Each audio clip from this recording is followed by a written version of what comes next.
with multiple texts.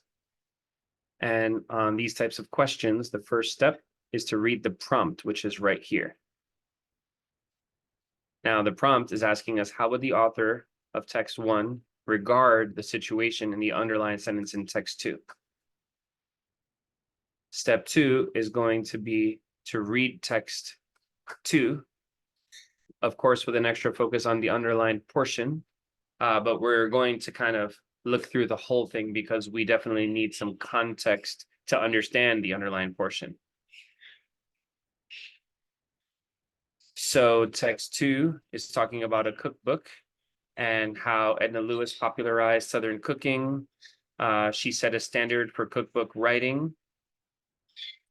And despite the value as a piece of writing, the masterpiece has received no attention from literary scholars.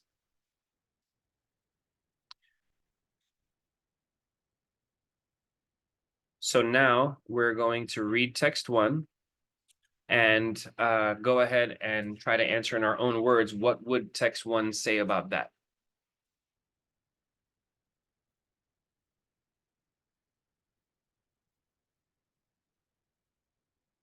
So text 1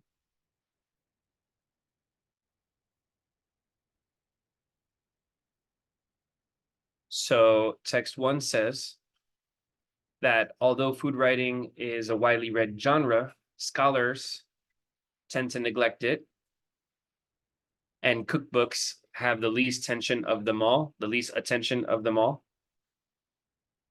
And this is especially true when it comes to regional US cuisines.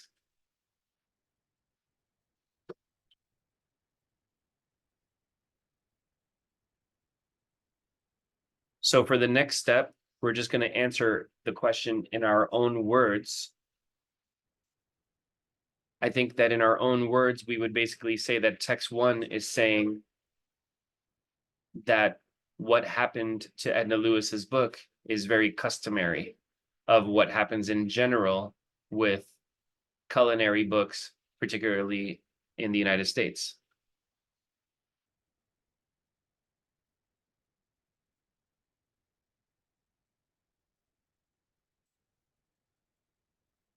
And the next step is to look at the answer choices.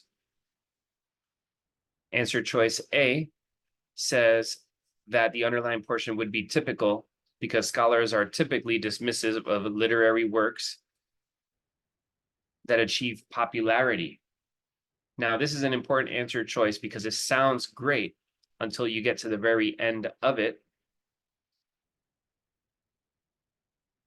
where it says that scholars tend to dismiss works that are popular by the public.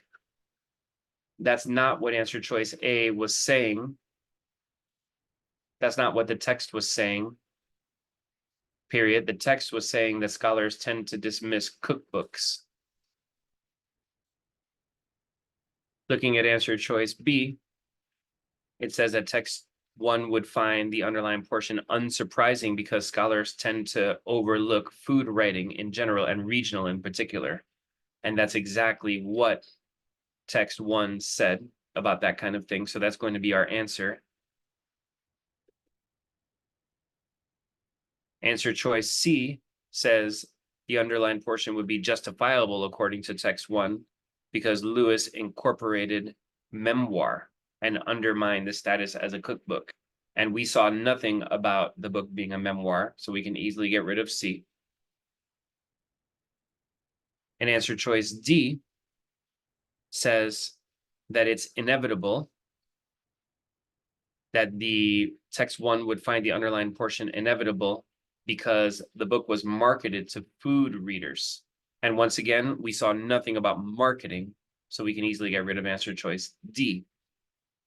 So the answer here is going to be B for boy.